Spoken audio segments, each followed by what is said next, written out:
Chapter 8. That same day, King Xerxes gave Queen Esther the estate of Haman, the enemy of the Jews. And Mordecai came into the presence of the king, for Esther had told how he was related to her. The king took off his signet ring, which he had reclaimed from Haman, and presented it to Mordecai, and Esther appointed him over Haman's estate. Esther again pleaded with the king, falling at his feet and weeping. She begged him to put an end to the evil plan of Haman the Agagite, which he had devised against the Jews. Then the king extended the gold scepter to Esther, and she arose and stood before him. "If it pleases the king," she said, "and if he regards me with favor, and thinks it the right thing to do, and if he is pleased with me, let an order be written overruling the dispatches that Haman, son of Hammedatha, the Agagite, devised and wrote to destroy the Jews in all the king's provinces. For how can I bear to see disaster fall on my people? How can I bear to see the destruction of my family?" King Xerxes replied to Queen Esther and to Mordecai the Jew, "Because Haman attacked the Jews, I have given his estate to Esther, and they have impaled him on the pole he set up. Now, write another decree in the king's name in behalf of the Jews as seems best to you, and seal it with the king's signet ring. For no document written in the king's name and sealed with his ring can be revoked." At once the royal secretaries were summoned, on the 23rd day of the 3rd month, the month of Sivan. They wrote out all Mordecai's orders to the Jews, and to the satraps, governors, and nobles of the 127 provinces stretching from India to Cush. These orders were written in the script of each province and the language of each people, and also to the Jews in their own script and language. Mordecai wrote in the name of King Xerxes, sealed the dispatches with the king's signet ring, and sent them by mounted couriers who rode fast horses, especially bred for the king.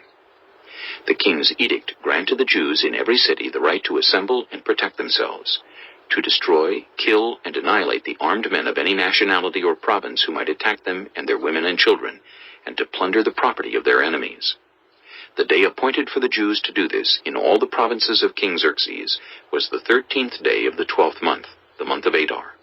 A copy of the text of the edict was to be issued as law in every province and made known to the people of every nationality, so that the Jews would be ready on that day to avenge themselves on their enemies. The couriers, riding the royal horses, went out, spurred on by the king's command, and the edict was issued in the citadel of Susa. When Mordecai left the king's presence, he was wearing royal garments of blue and white, a large crown of gold, and a purple robe of fine linen. And the city of Susa held a joyous celebration. For the Jews it was a time of happiness and joy, gladness and honor. In every province and in every city to which the edict of the king came, there was joy and gladness among the Jews, with feasting and celebrating. And many people of other nationalities became Jews because fear of the Jews had seized them. Chapter 9. On the 13th day of the 12th month, the month of Adar, the edict commanded by the king was to be carried out. On this day, the enemies of the Jews had hoped to overpower them, but now the tables were turned, and the Jews got the upper hand over those who hated them. The Jews assembled in their cities in all the provinces of King Xerxes to attack those determined to destroy them. No one could stand against them, because the people of all the other nationalities were afraid of them. And all the nobles of the provinces, the satraps, the governors, and the king's administrators helped the Jews, because fear of Mordecai had seized them. Mordecai was prominent in the palace. His reputation spread throughout the provinces, and he became more and more powerful. The Jews struck down all their enemies with the sword, killing and destroying them, and they did what they pleased to those who hated them. In the citadel of Susa, the Jews killed and destroyed 500 men. They also killed Harshandatha, Dalphon, Aspatha, Poratha, Adalia, Aridatha, Harmashta, Erisai, Eridai, and Vizatha, the 10 sons of Haman, son of Hammedatha, the enemy of the Jews. But they did not lay their hands on the plunder. The number of those killed in the citadel of Susa was reported to the king that same day. The king said to Queen Esther, "The Jews have killed and destroyed 500 men, and the 10 sons of Haman in the citadel of Susa.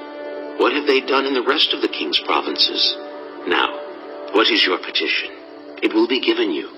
What is your request? It will also be granted." "If it pleases the king," Esther answered, "give the Jews in Susa permission to carry out this day's edict tomorrow also, And let Haman's 10 sons be impaled on poles. So the king commanded that this be done. An edict was issued in Susa, and they impaled the 10 sons of Haman. The Jews in Susa came together on the 14th day of the month of Adar, and they put to death in Susa 300 men, but they did not lay their hands on the plunder. Meanwhile, the remainder of the Jews who were in the king's provinces also assembled to protect themselves and get relief from their enemies. They killed 75,000 of them, but did not lay their hands on the plunder. This happened on the 13th day of the month of Adar, and on the 14th they rested, and made it a day of feasting and joy. The Jews in Susa, however, had assembled on the 13th and 14th, and then on the 15th they rested, and made it a day of feasting and joy. That is why rural Jews, those living in villages, observe the 14th of the month of Adar as a day of joy and feasting, a day for giving presents to each other. Mordecai recorded these events, and he sent letters to all the Jews throughout the provinces of King Xerxes, near and far, to have them celebrate annually the 14th and 15th days of the month of Adar, as the time when the Jews got relief from their enemies, and as the month when their sorrow was turned into joy and their mourning into a day of celebration. He wrote them to observe the days as days of feasting and joy, and giving presents of food to one another, and gifts to the poor. So the Jews agreed to continue the celebration they had begun, doing what Mordecai had written to them. For Haman, son of Hammedatha, the Agagite, the enemy of all the Jews, had plotted against the Jews to destroy them, and had cast the poor, that is, the lot, for their ruin and destruction. But when the plot came to the king's attention, he issued written orders that the evil scheme Haman had devised against the Jews should come back onto his own head, and that he and his sons should be impaled on poles. Therefore, these days were called Purim, from the word pure. Because of everything written in this letter, and because of what they had seen and what had happened to them, the Jews took it on themselves to establish the custom that they and their descendants and all who join them should without fail observe these 2 days every year, in the way prescribed and at the time appointed.